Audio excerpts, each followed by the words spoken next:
Why do I always do that? Ladies and Because it gentlemen, is it is amusing. That's why. I, it's just, you know what? It's awesome. I love being educated and I love to be with my friends, and this is a great combination. Ladies and gentlemen, in case you don't know me, I am Tom Munns, and this is my esteemed colleague, Ron Nielsen. And we are doing a basic play-by-play. Well, not really a play-by-play, just a general overview of his book that he wrote. He's the author of The History of Federal Lands in the United States.com. This is our ability or desire to try to get you to go to the website to try to purchase a copy of the book, become more aware of what is going on in the country relating to federal lands. Everything that we're dealing with can be conveniently connected to the lands issue, which should make Ron a very, very popular guy in short order. The information is rather complex. It is something that does require dialogue. And Ron is on location today, so don't think that this is normal. But under the circumstances, we had some technical difficulties. And but we're going to still have at it. So to start off, we're going to do a review on the, I call them book videos, uh, as opposed to other issues like the Texas border that will be separate. But in the last video, we had covered, our pages 9 through 11 kind of loosely, where we talked about the state's claim to land, the Northwest territories, how the Northwest Ordinance was created, why it was created. We went into how the Southwest Ordinance was created, and we talked about the further expansion of federal control. We went through the topic of equal footing. We talked about tax revenues necessary to be able to build our economic base, I would call it. We talked about budget restraint models, which sounds boring, but for some reason I'm not bored by this topic, and maybe it's just because I'm all excited. We talked about land grants, which I thought was really important since grants seem so popular with the feds these days. Tom, I want to get into land grants a little bit more. I kind of brushed the subject aside when we talked about it, and I'd like to talk a little bit more Okay, about that. hang on. Okay, and one more thing. We ended up talking about national survey teams. And with that, have at it, my friend.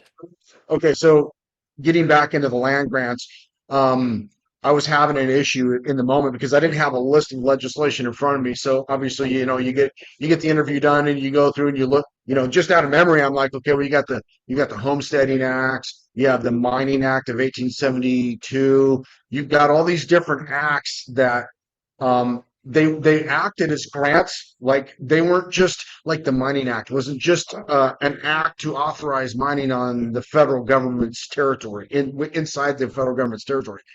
It also acted as a patent scheme where if you had a mine that was a producer, that you could apply for a land patent and then potentially get it. And there's a lot of property inside the United States that was disposed of through the patent process. So it was another form of grant, right? So you had homestead acts that just gave away land. They're like the land grab, the Oklahoma territories where they were just giving it away to the first people that went there and made a claim. Then you had legislation that created like the stock raising act where you could if you wanted to raise cattle and stuff like this, you could purchase a huge chunk of property of territory, raise cattle on that territory, and with the opportunity to potentially apply for a patent, downstream to be able to take that property and make it property. So the whole idea of property is really an ownership principle, but we don't want to get into that yet. So once you took a chunk of territory and made it your own, now it's a property, and once it's a property, then it's private and this sort of thing. And so the way the law is applied to the property, right, is different than as if it's applied to a territory. Okay, and keep in mind we're back at the late 1700s, early 1800s, where all these land grants. See, this is all part of the government's disposal program. Mhm. Okay, do you think I covered that pretty well, or? It clears mud, man. Honestly, I think that the topic is probably worth more detail down the road or Sure. what have you. But for all intents and purposes, it may actually help to be able to understand or have you describe patents. Now, today, what we really have is when we acquire land, if there was such a thing, which there isn't. Uh, but on paper, it basically says, well, you get to live here and you get to be a homeowner. But what is a patent and how does it differ from traditional or what we would consider today as the process for land ownership? Because we think Well, of it's patents difficult. as, I invented something, so I'm going to patent it. So it's obviously different, right?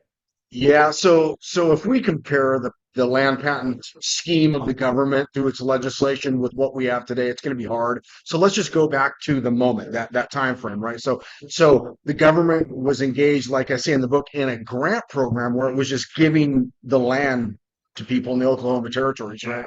And it did so in other territories. Well, the Oklahoma territories were big because it was this huge wide open area, and they wanted farms, right? They wanted United States citizens to farm, right? That was a big deal. So they knew that they were going to be increasing the commercial activity of the United States government, increasing the population of the United States system, because as the land increases, you're increasing your population. People were immigrating from different countries to the United States. So the government knew that as the land program took off and they started carving states out, the population was going to increase. They were going to need more food because they had more people, and so they're like, man, we okay, so let's get to the patent process. So the United States government didn't want to just give away mineral lands. It didn't want to just give away lands that were good for stock raising, right? Because these are farmlands and ranch lands and grazing lands and all this sort of thing. So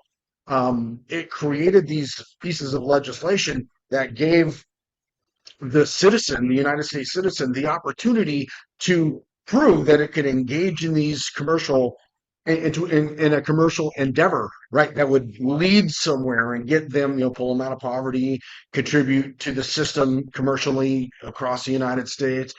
And so there were things that the government put in the legislation that the citizen had to accomplish before they could apply for a patent, right? So if the citizen could get to that level, then the government was reasonably assured that the land going to the citizen was going to do what the government was trying to get it to do, which is to increase the commercial activity inside the United States.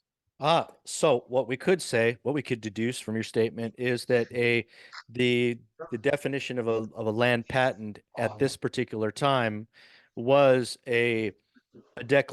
some sort of declaration, no matter how formal or informal, the federal government had, but was a list of requirements stating what they wanted before they were going to release these lands. Is that fair Right. to say? Now, this ties in with the intention of the land program, because remember, um, the land program earlier on, it wasn't exactly a tutelage scenario where the government was had a tutelage over the territory and over the state and over the whole process. At first, with the Northwest Ordinance, it wasn't quite that way. After the Louisiana Purchase, that's what it became, where the patent process and the state creation process were tutelage programs. So these are vassal state programs. This is why I talk about the vassal state arrangement, because it was understood through the Northwest Ordinance and then the Southwest Ordinance and then the alteration into the Louisiana Purchase. They were learning a lot of things about how the program was going to operate. Okay, and so that learning process drove the tutelage system that they adopted when they purchased the Louisiana territories and then into the Western United States from there. Uh, Clear. Got it. That's good. Okay, so we're gonna go ahead and pick up. We talked about equal footing yesterday, so we're gonna move on. We have we had the creation of the national territorial government after the Constitution was ratified. A slight revision was made to the Northwest Ordinance in 1789. Um, proposals derived from the Constitutional Convention, namely the slavery proposal. The plan passed by Congress constituted the creation of a national territory government, placing some limitations on that government, giving the government stated purpose. Do you want to just re-clarify what that means? Well, somebody in the comments yesterday asked to asked for me to speak a little bit more regarding the military-industrial complex's Ah, yes. connection to this whole thing. Right. So let's do that now. Okay. This is a good time. All right. So what you had in the territories is you had a commander in chief who was not underneath the United States Constitution. We have to call that extra constitutional. Now, Arthur St. Clair's position and his power derives from a document, a piece of legislation that predates the United States Constitution. So the entire legislation, the whole land program is an extra constitutional program because it creates this territorial government. It in the Constitution, they put it underneath the constitutional government so that the executive branch and the legislative branch has some sort of modicum of control over it, right? Because that was a problem. They didn't want it to go rogue on them, right? With all this United States military hardware in its possession. So they got this modicum of control over the territorial government system. So you got to understand. So the territorial system had a commander in chief. It had a military, standing military. It had a judiciary. It had a legislature, and it had control of all the government's land, like control. Right? Its job was to help carve out the states, and its job was to protect all the people, the United States citizens going into the territories to purchase property and to set up all these, to take advantage and avail themselves of the government's many disposal programs that it was implementing so that United States citizens can do like we were talking about earlier and engage in commerce. Okay, so you got the system. It's a separate system from the United States constitutional system. Okay, and it's independent. And it's in operation all the way up until this thing gets taken up in a federal court decision, a federal court situation in the Supreme Court, right after we acquired through the Spanish-American War, right after we acquired Guam and some of the insular areas that came as a result of the Spanish-American War, right? Okay. Puerto Rico this was all the court case was really over Puerto Rico. In that court decision, that's when the federal court for the first time is having this tutorial given to them by the Department of Justice about exactly how the federal government's land program was created, how it ran from the beginning till then, and it's like over 100-year history at that point. So, okay. The military industrial complex its beginning starts sometime around the 1900s, because one of the things that happened when the Department of Justice under Philander Knox is making these arguments to the Supreme Court of Bar, right? This is two parties arguing their positions in front of a judge, so a judge can make a decision. We had a blip. Now it says my internet connection's unstable. You said we lost you right after Philander Knox. Right. So Philander Knox, the Attorney General of the United States, he sends some Department of Justice attorneys to argue this case between two private citizens, one from Puerto Rico and one in New York, and it was over a tariff issue. And the Department of Justice intervenes. They become an intervener. And they intervene because there are rights that the federal government believes that it has that are potentially at risk in the decision. So that's why Philander Knox has the Department of Justice intervene, of course, at the behest of Teddy Roosevelt. So Roosevelt was like, no, what we want to do is we want to keep the system that I've been talking to everybody about from the beginning of the videos till now. We want to keep it intact. We don't want it to go away. We want it intact. What is this system? The system is a standing United States military that exists outside of the Constitution. There's no constitutional restrictions on its movement, its abilities, etc. That's how, At the wow, that's a revelation, man. I just had a big one. Keep going. right, Yeah, that's yeah, I mean, so that's yeah, keep going. this is the military-industrial complex system. Everybody thinks that the military-industrial complex system began with these expansions through the FDR administration and all this stuff. It's like, no, this thing existed from the beginning of the country till now. So it's It's remained never so gone away. so what you're saying is since the military industrial complex, the creation at that time in the 1900s, what we've been dealing with is an extra. I'm gonna have to find out which word I'm Extra using. constitutional, yeah, Extra constitutional military complex that isn't beholden to any limitations within the Constitution then, right? right. Like That's just right. war and all. Oh my gosh, that is a bombshell, man. That is to me, that's just I didn't get that when I was reading this. I didn't Yeah. understand it to that degree. So that's a golden nugget, ladies and gentlemen, that you won't find in the book. So that's why, Philip Hammer, there's a lot of people writing about the military industrial complex, and they've been writing about how it functions, and they're all saying the same thing, from Philip Hamburger to you name it, right? I've read multitudes of books on this, and I'm like, gee, we don't understand how this system seemingly doesn't have any constitutional restrictions. And I'm like, well, if you go all the way back to the beginning, you look at the structure, and then you look at the arguments barred by the Department of Justice, it's like it's all right there. Okay, so let's go into the DOJ because you do mention that a few times in the book, and I found it a little disturbing because I really wanted to believe that they were an abusive, unelected bureaucracy that was just one of those federal agencies that should be, let's just say, rather limited. Did they have a purpose? Was it a valid purpose when they were created or probably should have done the research to find out when they were created and all of that. But what is the DOJ? Tell me about that. Were they a legitimate creation? You're talking about the Yeah, Department of Justice's creation, yeah.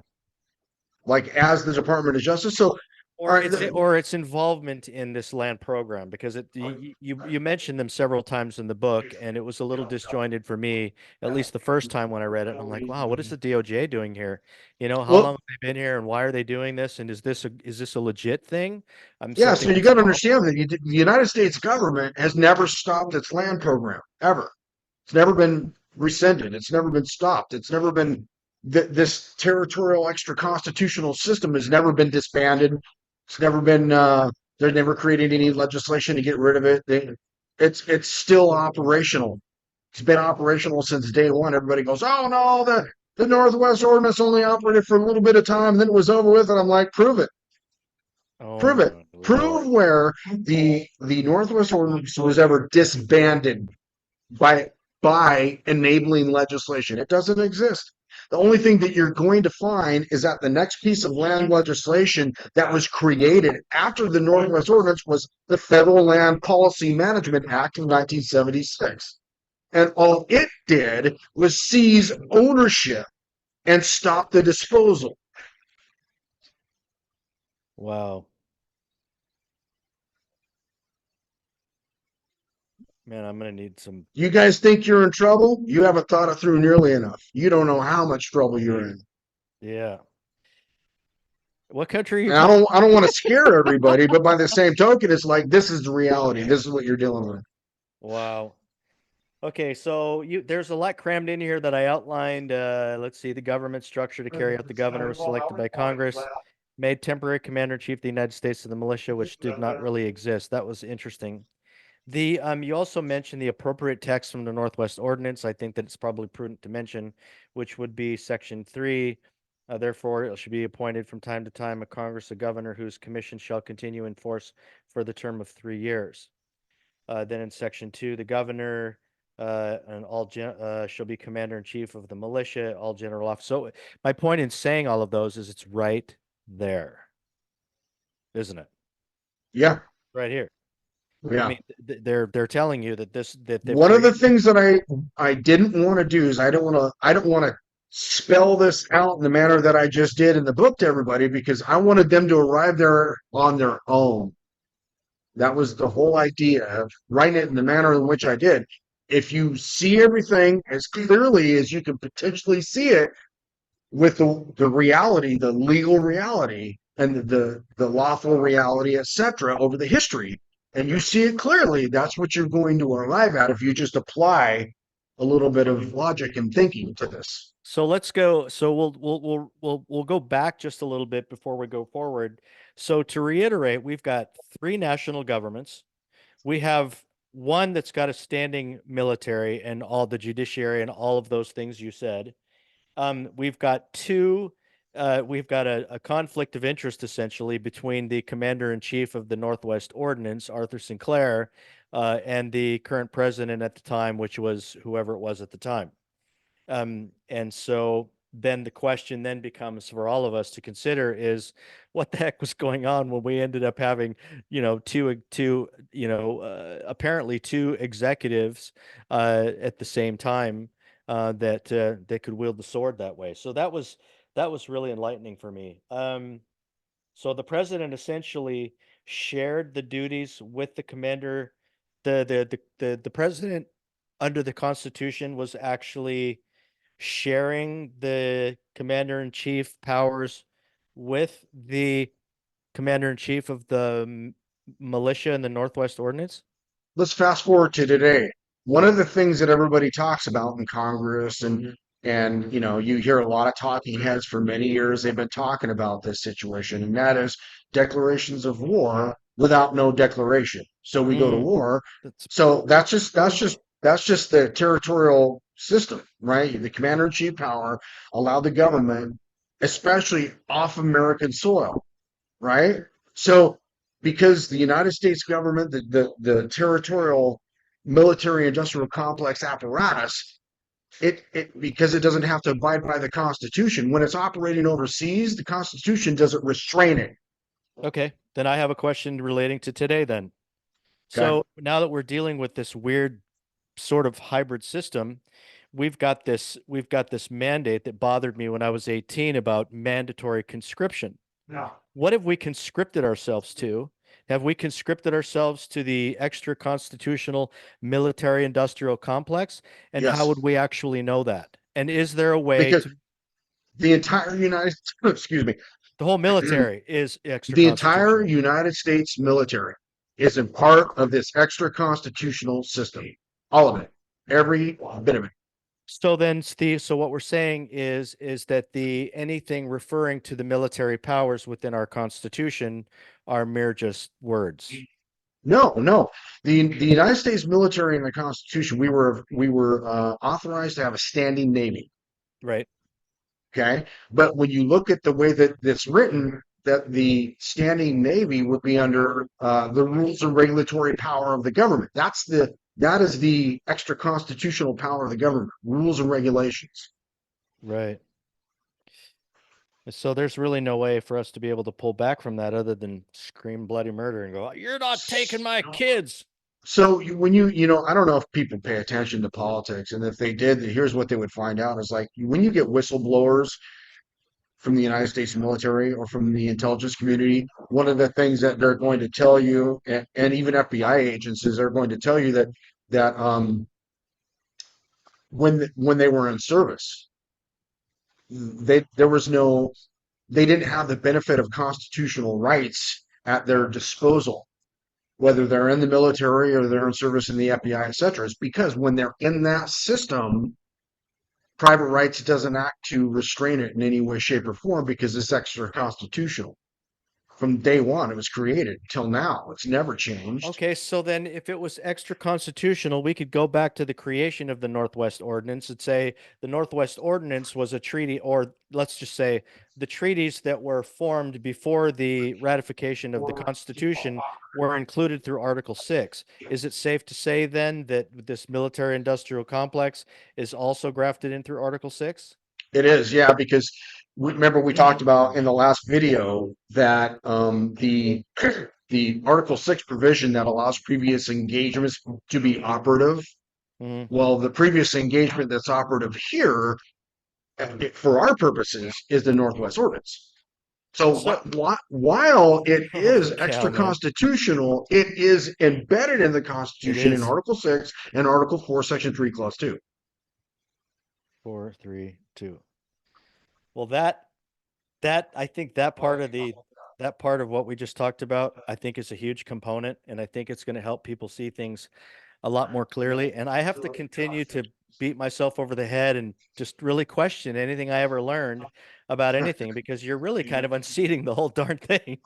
Kind of like, oh, the government's got few and defined powers. Oh, really? Where? It's like, oh, the military. Yeah. Well, it says that, we need a declaration of war. And you're like, well, not really. And I'm like, well, what do you mean? It says it right there. Well, then why Yeah. haven't they done it since World War II? I don't know. It would be really, really interesting. Do you know why they felt like they had to do declarations of war all the way until World War II and then they didn't do it anything after that? Was there Uh, something that changed or did they just go, oh, heck with it. We're done with all that?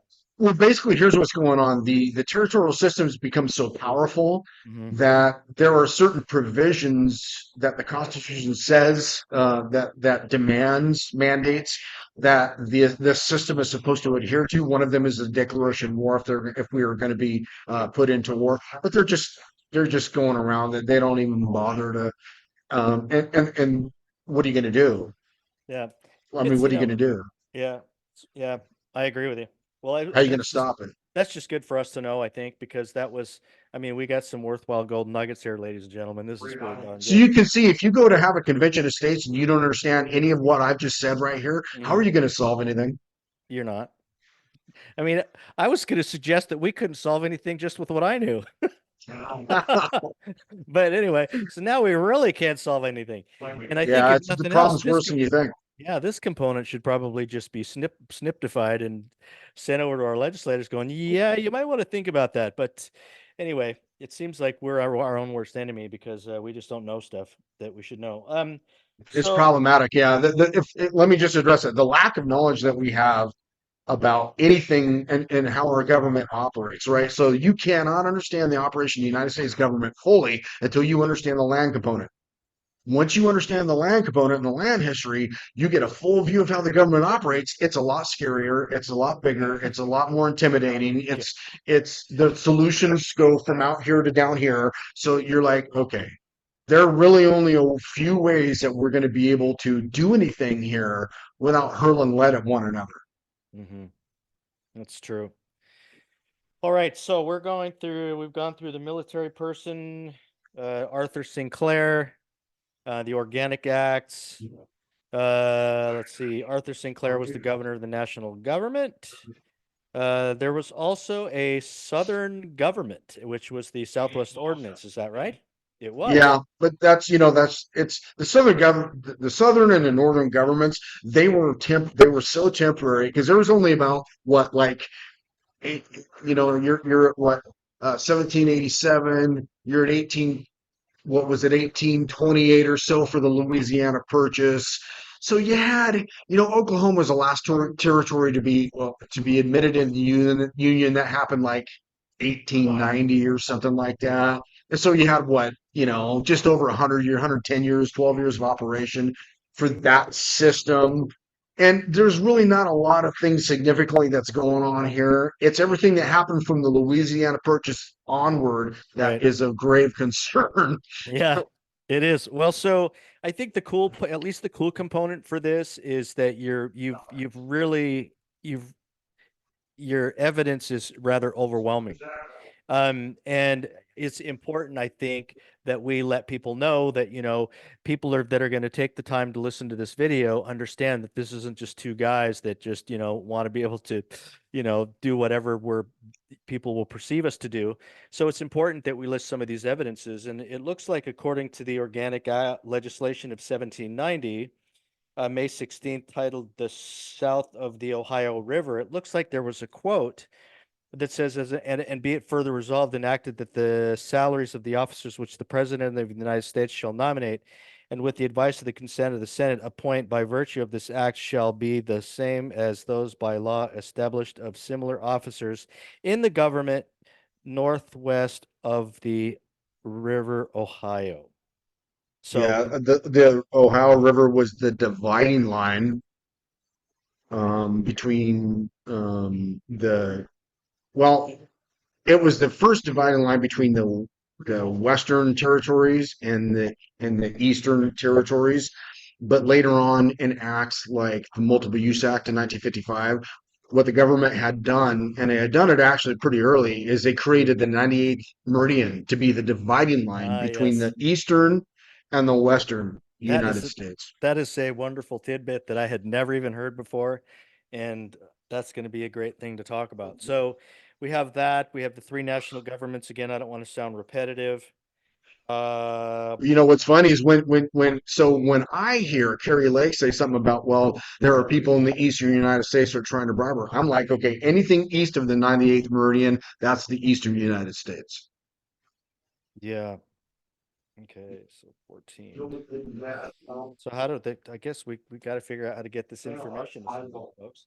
So let's see, we've got section 1 that is the purpose of the territorial government be one district. Now, I remember, and then it says subject, however, to be divided into two districts as future circumstances may, in the opinion of Congress, make expedient. I think that was important to hit that. I know it might sound like a little overkill that I'm Well, asking. we go back to the pie scenario. You remember when we were talking about the pie in one of the earlier Yes, let's do that videos? again. Yeah. So, okay. So the and this one was troubling for me. I had to really think this one through to work this out. You got your pie and you got your divisions happening in the pie and pieces of pie being removed.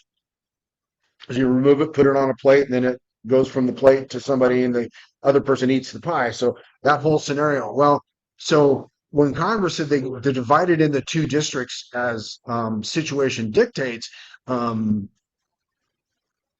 they actually had done that already in the Southwest Ordinance, right? So in the Northwest Ordinance and the Southwest Ordinance, you had two districts, right? Hmm. And so one of the ways that the Congress was counting on the system to operate, as soon as you have your pie, as soon as a piece of pie was removed, now you've carved out a state and you've already got your territory because you got your boundary condition in there. And then you meet the qualifications for statehood, so you remove the pie. Now you've got two districts. You've got a district here that's now it's a district that's a constitutional district because it's now a member of the Confederacy. But the rest of this pie is another district that's a territorial district. Hmm. So you really have two different districts, right? Right. Now there was a word that you used, and I can't remember it, but so, and maybe I'm trying to oversimplify the pie thing. So the pie thing, if we were just to look at the pie before it even had pie pieces cut out of it, would be considered the territory. Yeah, and it's one district, all of And it. then it's one district. And then when you start cutting the pieces of pie, the pieces of pie are the individual territories that have been outlined to become states. Yeah, exactly. And So then once they're of removed, the whole idea of organization, I need to make this clear. When you organize a territory, it gets a boundary condition. mhm. That's the outline. It gets a boundary condition. Then it gets a legislature. It gets a judiciary. It gets a Now you've organized that. You've created the pie piece. When it's admitted into the union, you remove it, and it's now part of another district. It's no longer part of this one territorial district anymore. And it would be a district of states then, Yeah, so because you're going to be moving each piece of the pie is going to move into the other district. If right. those are all states, then it would be a confederacy, if you will. I mean, Yeah, so the constitutional government was already dividing districts up among the states already. They were okay, creating all these judicial districts okay. in the United States for Hmm. the so that they could have these judiciaries, Hmm. right? So once they were removed from the pie and became their own independent state, they were assigned to be in another district, a Okay. constitutional judicial district. Ah, I see. Okay. That's good. That should help because I was reading that and I'm like, I don't know that I understand. The pie was a great attempt at trying to simplify that, but I just wasn't there yet. So Are you there now? well, I'm there now. I'm very there now. So Okay. it's great, and hopefully the listeners are there too, and they get to this when they go through this book. Um, so when we were going, so you go through and you mentioned organic acts of the territories. I think the reason why I mentioned that is because it's a resource that, if there are other information magnets like myself out there that or junkies that are interested, that might be a book they want to pick up. Where It it, is. It's very like if you. So it's one of the first things that I read when I was doing the research is organic acts for the territories, and it's very. It's very. Once you understand what they are, and you understand the whole pie thing very well, and you'll see that Texas, California, one other state did not have organic acts created for them, and that moves the needle of the conversation another direction. right. Okay, kind of like, well, we're just going to do it anyway.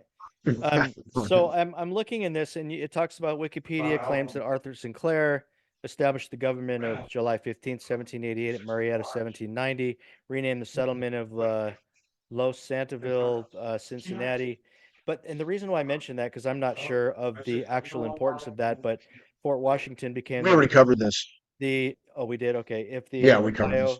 If the Ohio, but here's one I don't think we did, unless I'm having another post-stroke moment. If Ohio never had any organic legislation, then how could it have been admitted into the Confederacy unless our assumption is correct? Do you feel any need to Okay, the elaborate on Ohio problem. that? Yeah, this is a good one. Okay, we're going to get a bird's eye view of exactly what Arthur St. Clair was doing in Ohio when he moved into Ohio for the purpose of helping to organize and carve out the Northwest Territories. So he goes into Cincinnati, Los Santosville, and then he creates an organized territory in Ohio. He gets a legislature, a judiciary. He's the commander in chief. He's got it all set up. So sometime in the 1828 or something like that, Ohio, 1835 maybe it was, Ohio decides, hey, we're an organized territory. Why don't we apply for statehood? So they apply to Congress for statehood. So it was going to pass. It was looking real good. And then somebody realized, uh-oh, we can't do that. We can't admit Ohio into the Union. And so that Congress didn't look silly and uneducated on its own land program, what it did is it just sort of dropped all of that hush hush under the radar and just like in 1955 or something took it up and then made it retro. So when they admitted Ohio into the Union in 1955 or whatever it was, 52 or whatever, they made the admission into the Union retro to the time that they actually applied for it, which was in 35, I think, 1835. Did they have to create in 1955? Did they have to create that enabling legislation or whatever you call it, the admission? It had already been crafted. They just used the original Admission Act of Ohio and passed it. They didn't create a new one. That's why they were able to do it retroactively. And what happened to our pristine government that we all thought we had at the creation of the Constitution? Anyway, Hey man, I'm just, standing armies. We got two don't kill the presidents. messenger. But there's a lot of stuff here that the people don't know because it makes Congress look silly that it created this land program, which is a little complex, and then it couldn't navigate it because the level of complexity was too high. Unbelievable, man. Unbelievable. The more you know, the more you just kind of wish you didn't know.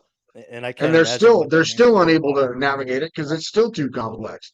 More so now, way more so now than it was back then. Right.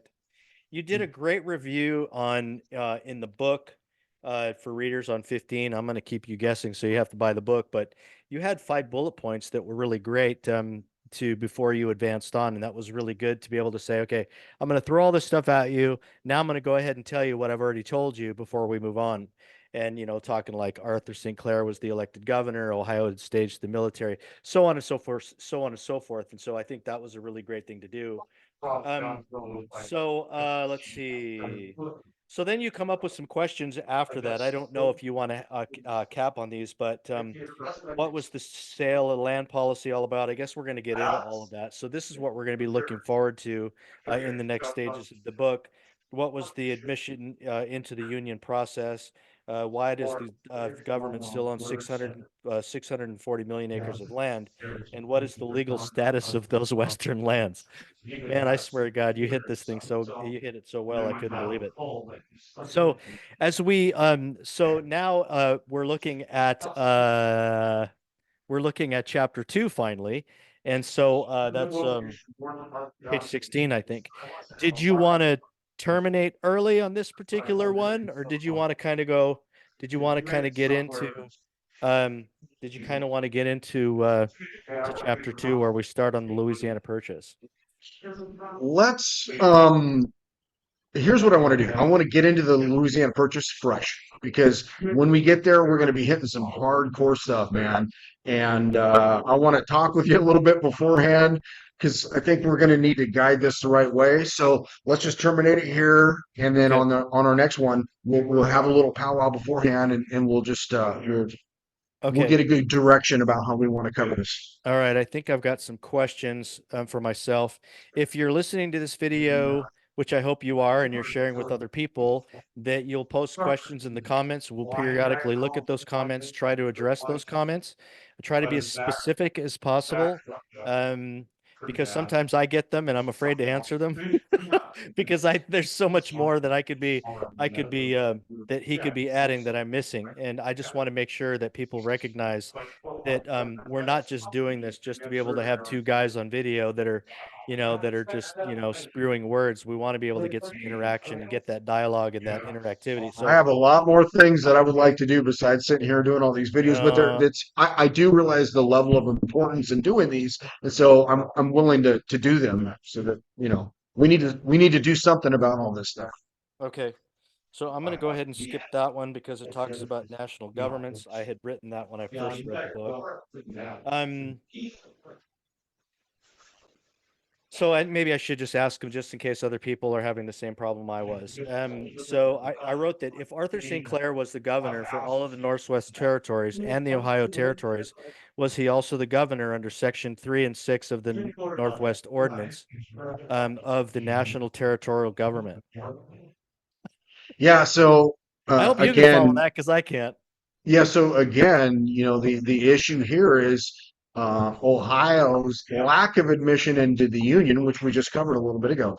They weren't admitted when the Ohio legislature moved for their original admission into the Union Act. They weren't admitted, and they weren't admitted because it was the seat of the entire national territorial government. They couldn't be admitted until the land program was done with its disposal mandate in the Northwest Territories.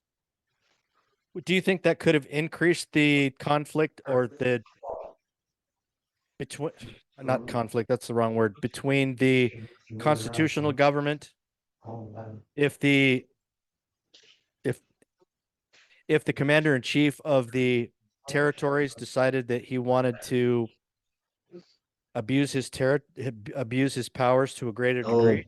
oh yeah.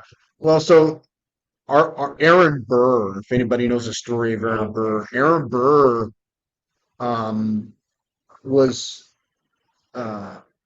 they tried to prosecute him for treason because he went into the southern territories down into Texas, and his intent was to create his own territorial military industrial complex.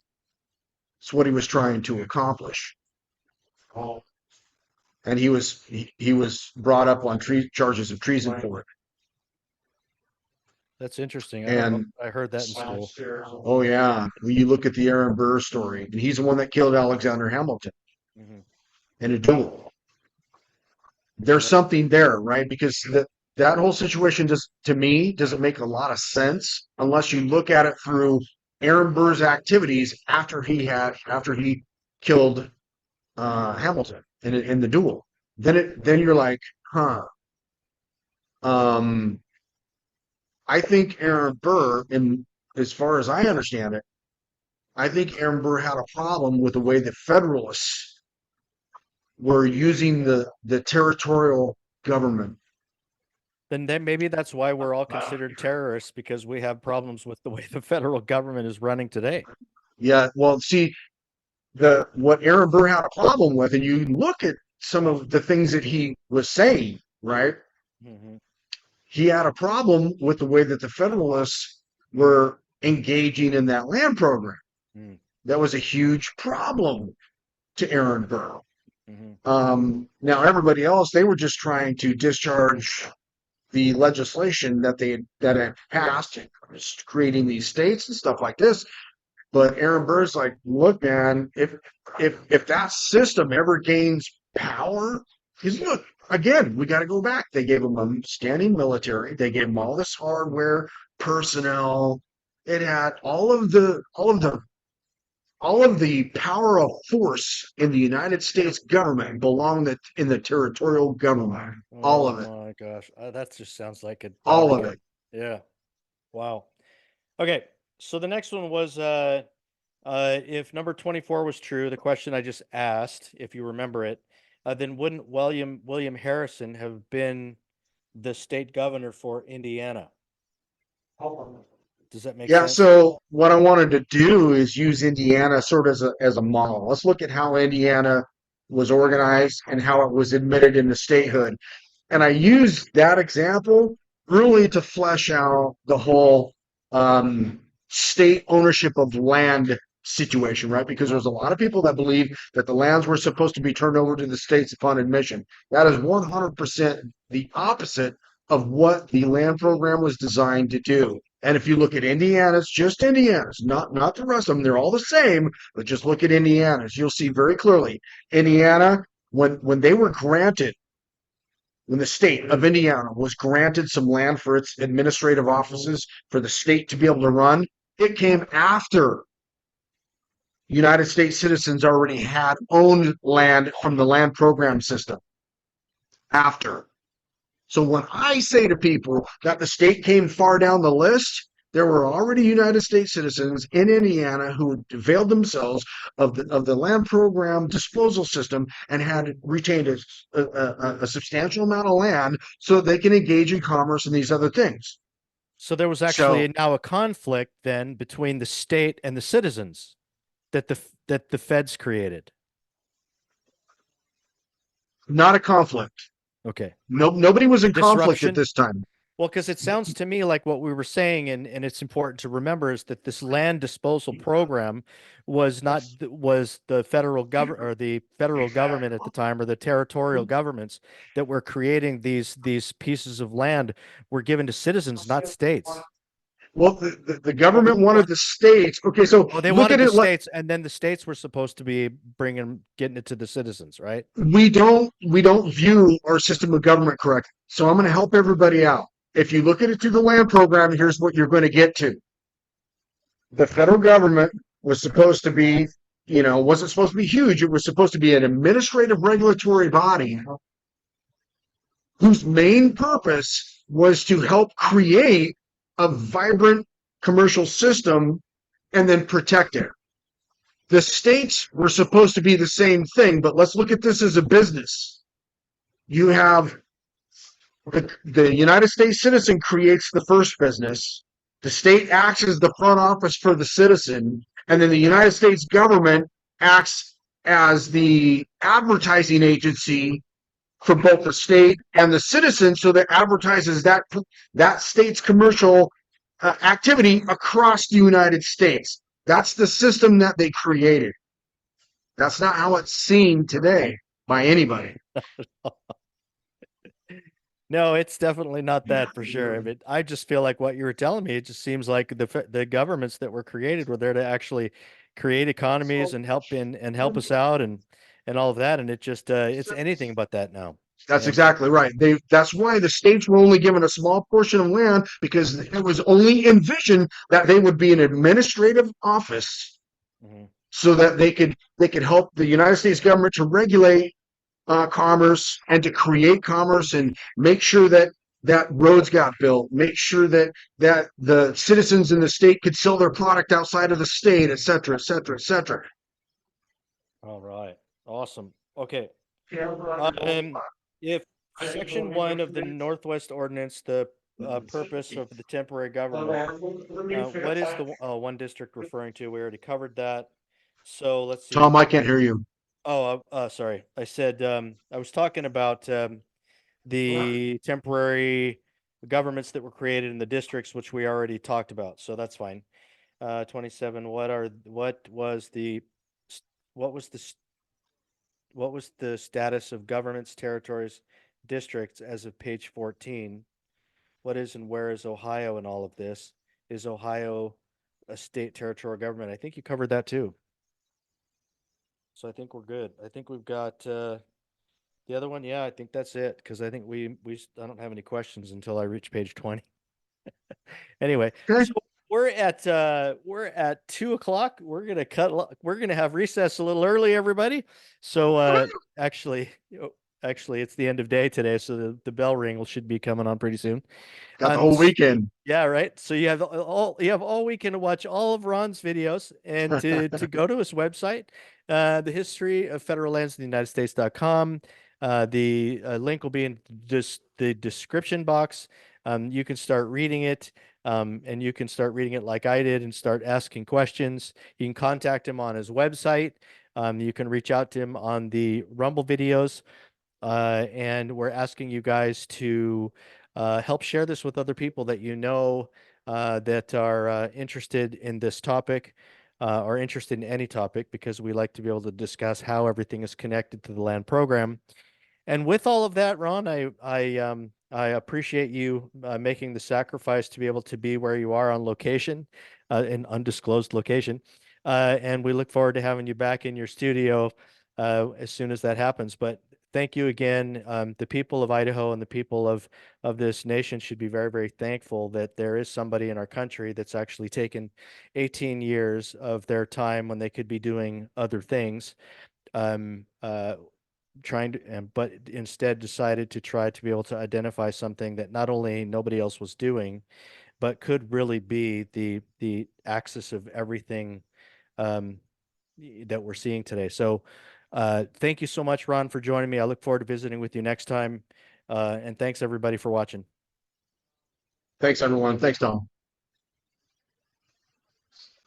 Tom, I've got to go to the bathroom.